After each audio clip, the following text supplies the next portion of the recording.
उत्तर प्रदेश के मुख्यमंत्री योगी आदित्यनाथ कह रहे हैं कि दुनिया भर में हिंदुओं पर अत्याचार हो रहे हैं। चाहे बांग्लादेश हो, चाहे संभल हो, चाहे कहीं पर भी हिंदुओं को अत्याचार का सामना करना पड़ रहा है। तो मुख्यमंत्री आदित्यनाथ, मैं आपसे बहुत सम्मान से एक सवाल पूछना चाहता हूं कि भारतीय जनता पार्टी सरकार किस खेत की मूली है? 11 साल से प्रधानमंत्री नरेंद्र मोदी देश के प्रधानमंत्री हैं। आप दूसरे कार्यकाल में प्रवेश कर चुके हैं, फिर भी हिंदुओं पर अत्याचार हो रहे हैं। क्यों? बांग्लादेश के लिए दिए गए बयान की वजह से योगी बाबा तो बुरे फंस गए हैं, और कैसे फंसे हैं ये हमको अभिसार शर्मा जी बतलाएंगे। पर मैं अपनी तरफ से कहना चाहती हूँ कि माइनॉरिटी पर जुल्म करना गलत है, चाहे वो इंडिया में हो या बांग्लादेश में। इंडिया में माइनॉरिटी कौन है? मुसलमान। बांग्लादेश में कौन है? हिंदू। ये जुल्मो सितम क्यों हो रहा है अल्पसंख्यकों के साथ? क्योंकि उनकी संख्या कम है, या वो बाकियों से अलग हैं, या किसी को अपनी कुर्सी कंफर्म करनी है? मैं भगवान से प्रार्थना करती हूँ, अल्लाह ताला से दुआ मांगती हूँ कि जल्द ही ये अन्याय होना इस दुनिया के अंदर बंद हो जाए।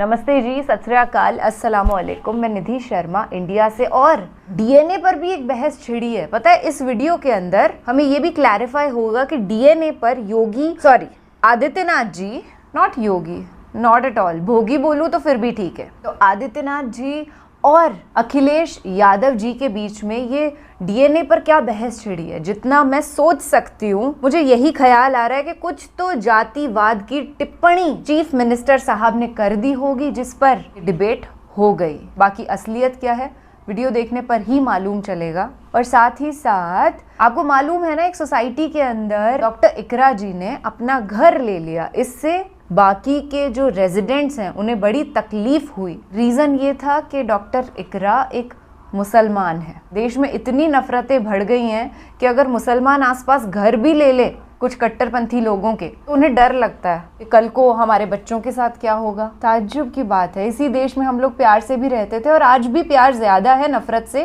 पर नफरतों की चिंगारियों को आग बनाने का काम, जलता जंगल बनाने का काम भाजपा सरकार कर रही है, इसमें कोई दो राय नहीं है। 2014 से पहले तो हमने नहीं सुना था कि दुनिया भर में हिंदुओं पर अत्याचार हो रहे हैं।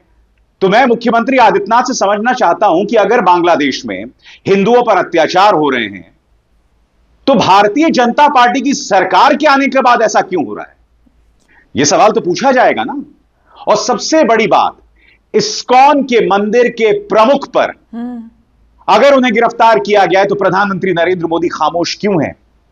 सबसे शॉकिंग बात, एक प्रदेश के मुख्यमंत्री होते हुए मुख्यमंत्री आदित्यनाथ डीएनए की बात कर रहे हैं कि चाहे संभल हो, चाहे बाबर हो, चाहे बांग्लादेश हो, सबका डीएनए एक है। सबसे पहली बात, आपको इस सवाल का जवाब देना पड़ेगा कि जिस नफरती सोच का प्रचार प्रसार भारतीय जनता पार्टी करती है, उसका नतीजा यह है कि आपके राज्य में मुसलमानों को घर नहीं दिए जा रहे हैं। और संभल में जिन 5 लोगों को मौत की घाट उतारा गया था, वो किस धर्म के, यह भी मुझे आपको बतलाने की जरूरत नहीं है। सबसे पहले सुनिए दोस्तों, मुख्यमंत्री आदित्यनाथ ने कहा क्या। अखिलेश ने इसका करारा जवाब भी दिया। अखिलेश यादव कह रहे हैं कि भाई दोनों की डीएनए की जांच हो जाए। ये कैसी भाषा का इस्तेमाल कर रहे हैं मुख्यमंत्री आदित्यनाथ? सुनिए, दोहरे मापदंड से भरा हुआ मुख्यमंत्री आदित्यनाथ का यह बयान। दुश्मन बगल के देश में किस प्रकार का कृत्य कर रहे हैं, याद रखना। किसी को अगर गलतफहमी हो, 500 वर्ष पहले बाबर के एक सिपह सालार ने जो कुंभ अयोध्या में किया था, जो काम संभल में किया था, और जो काम आज बांग्लादेश के अंदर हो रहा है, तीनों की प्रकृति, तीनों का डीएनए एक जैसा है। गलतफहमी में मत रहना। अगर कोई ये मानता है कि वो बांग्लादेश में हो रहा है, तो यहां भी बांटने वाले तत्व उनके लिए बेट बनकर के खड़े हो रखे हैं, पहले से खड़े हैं। वे समाज के सामाजिक ताने बाने को छिन्न भिन्न कर रहे हैं, सामाजिक एकता को तोड़ करके।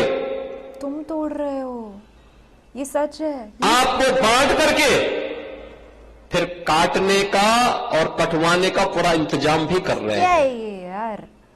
मुख्यमंत्री आदित्यनाथ से फिर से वही सवाल, पूरी विनम्रता के साथ, बताइए आप दूसरी बार मुख्यमंत्री बने हैं, फिर भी हिंदुओं पर अत्याचार हो रहे हैं। प्रधानमंत्री नरेंद्र मोदी 11वें साल प्रवेश कर चुके हैं इस देश के प्रधानमंत्री के तौर पर। अधिकतर राज्यों में आपकी सरकार है। बताइए, फिर भी यह सब हो रहा है। अगर बांग्लादेश में हिंदुओं पर अत्याचार हो रहे हैं तो कृपया बताइए, आप क्या कर रहे हैं? आप तमाशा क्यों देख रहे हैं? अरे, जब बांग्लादेश में हिंदुओं पर अत्याचार हो रहे थे 1971 में, जब पाकिस्तानी सेना कहर बरपा रही थी, तब ये आयरन लेडी इंदिरा गांधी ने पाकिस्तान को दो फाड़ कर दिया था। अब मैं आपसे यह तो नहीं कह रहा हूं कि आप बांग्लादेश को दो फाड़ कर दें, मगर कम से कम बहाने मारना तो बंद कीजिए। कब तक इस तरह की रुदाली, कब तक हिंदुओं को भड़काया जाता रहेगा, डराया जाता रहेगा कि भाई तुम्हारा वजूद खतरे में है? मैं बार बार आपसे कहता हूं दोस्तों, जिस तरह से मध्य पूर्व में कट्टर इस्लामिक धर्मगुरु अपने अनुयायियों को भड़काते हैं कि इस्लाम खतरे में, यही अंदाज़े बयां भाजपा का है। सुनिए उनके डीएनए वाले बयान पर अखिलेश यादव ने क्या कहा, सुनिए।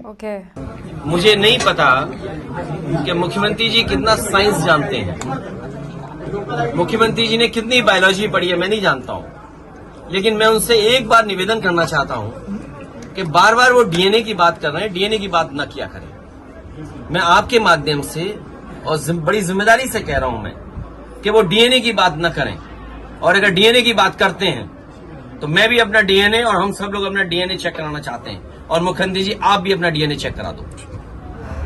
मैं भी चेक कराना चाहता हूं अपना डीएनए, और मुख्यमंत्री जी आप भी अपना डीएनए चेक करा दो। इसलिए मेरा निवेदन है कि डीएनए की बात मुख्यमंत्री जी को शोभा नहीं देती है।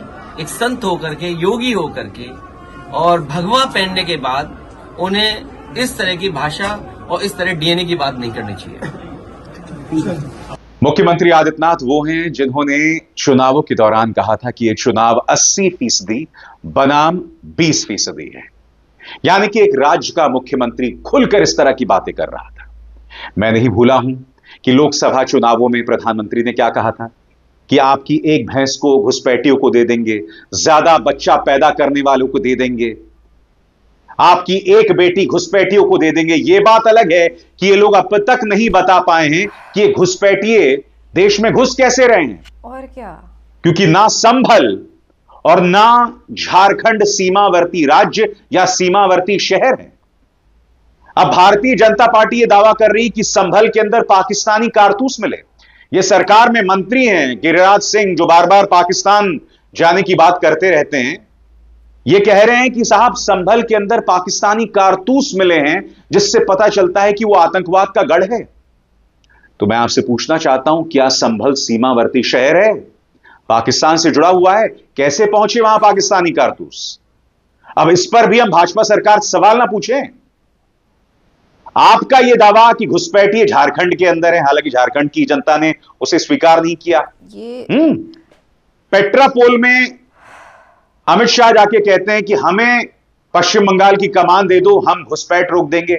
अरे भाई, जो सीमा है वो अर्धसैनिक बलों के हाथ में है, तो ये लोग घुस कैसे रहे हैं? डीएनए की बात कर रहे हो। मैं आपको बतलाता हूं कि आपकी सोच का क्या परिणाम है मुख्यमंत्री आदित्यनाथ। मुरादाबाद की खबर देखिए, बहुत शॉकिंग खबर है दोस्तों। यहां पर डॉक्टर अरोड़ा ने एक और डॉक्टर जो कि मुस्लिम है, डॉक्टर इकरा, उन्हें अपना मकान दे दिया।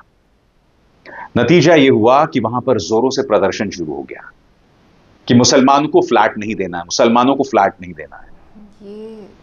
यह है भारतीय जनता पार्टी और गोदी मीडिया के जहर का परिणाम।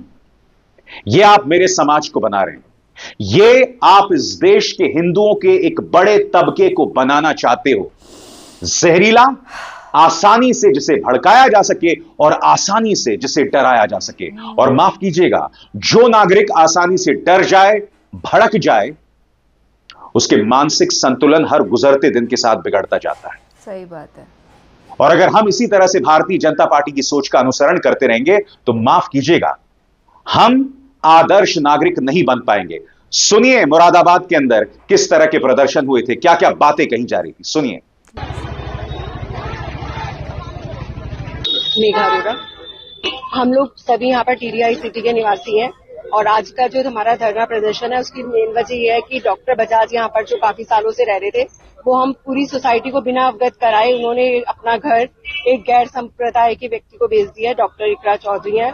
तो हम इस सब चीज को स्वीकृत नहीं कर सकते कि कोई गैर संप्रदाय का व्यक्ति हमारे पीडीआई सिटी में मंदिर के वो भी सामने आकर रहे। तो हम इसका कड़ा विरोध करते हैं। हमारी बहन बेटियों की सुरक्षा का सवाल है, इसलिए हम प्रशासन से और सभी लोगों से निवेदन करते हैं कि इस रजिस्ट्री को वापस कराया जाए और डॉक्टर बजाज को कहा जाए कि वो रजिस्ट्री माफी मांगे और आइंदा से भी पीडीआई के किसी भी व्यक्ति को यह अधिकार नहीं है कि वो हमारी बिना सूचित करे हम लोगों को इस तरह से घर को बेच दिया जाए, क्योंकि यहाँ हमारा एक सनातनी जो हैगा, हम लोग अपना मंदिर का रोज यहाँ पर कीर्तन होता है, हनुमान चालीसा होता है, सब कुछ होता है। तो हम उस हिसाब से हम किसी भी दूसरे संप्रदाय के व्यक्ति को यहाँ आने की स्वीकृति नहीं दे सकते और हम इसका कड़ा विरोध करते हैं और करते रहेंगे जब तक कि ये वापस नहीं जाएगा। और हम उन्हें यहाँ पर अंदर आने की भी यहाँ पर 400 से अधिक परिवार। ये जो जहर है, जहां मुसलमानों को घर तक नहीं दिया जा रहा है, यह आपकी विरासत है, ये भारतीय जनता पार्टी की विरासत है। और आप डीएनए की बात करते हैं मुख्यमंत्री आदित्यनाथ, मुझे हैरत होती है।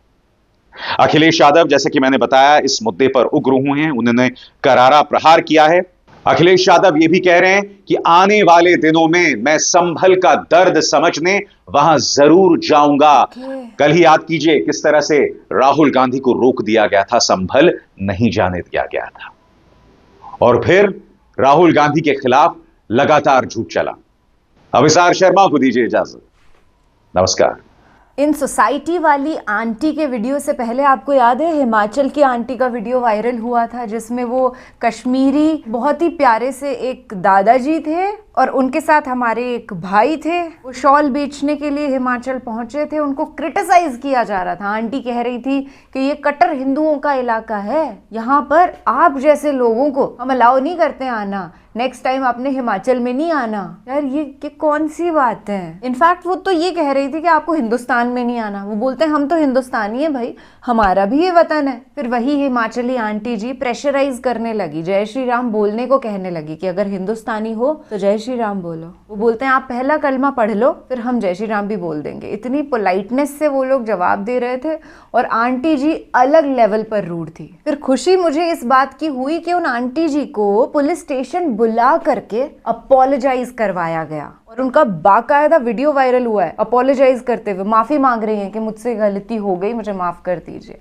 दिल को सुकून मिला ये देख करके। इतनी बड़ी गलती करनी ही क्यों है? संविधान को तो जैसे भूल ही गई है भाजपा। इस तरीके से जहर घोला जा रहा है कि अनइमेजिनेबल। पहले मीडिया जो है आवाम की आवाज बन करके सामने आता था, अभी सरकार की आवाज बन करके सामने आ रखा है। कितना अच्छा होता अगर मीडिया के हर एक व्यक्ति को बुरा लगता, भाई हमें ऐसे हिंदू मुस्लिम दंगे नहीं भड़वाने हैं देश में, हम तो इस्तीफा दे देते हैं, नहीं कमाएंगे, चाहे खुद का यूट्यूब चैनल बना करके एक आजाद पत्रकारिता चालू करेंगे, पर ये दलाली का पैसा हम नहीं ले सकते। ये पैसा जिस पर खून लगा हुआ है मासूमों का, ये हम नहीं ले सकते। अगर ईमान होता ना तो रवीश कुमार जी या प्रज्ञा मिश्रा जी या साक्षी जोशी जी, अभिसार शर्मा जी जैसे वो दलाली नहीं कर सकते थे। अभिसार शर्मा जी ने भी तो कितने वक्त तक मेन स्ट्रीम मीडिया में काम किया है, पर जब उनसे कहा गया होगा कि भैया आपको ना ऐसी रिपोर्टिंग करनी है जिसमें हिंदू मुस्लिम के दंगे भड़क जाएं, तो उन्होंने फौरन इस्तीफा दे दिया होगा, रिजाइन कर दिया होगा कि भैया अब नहीं हो सकता, अब नहीं हो सकता।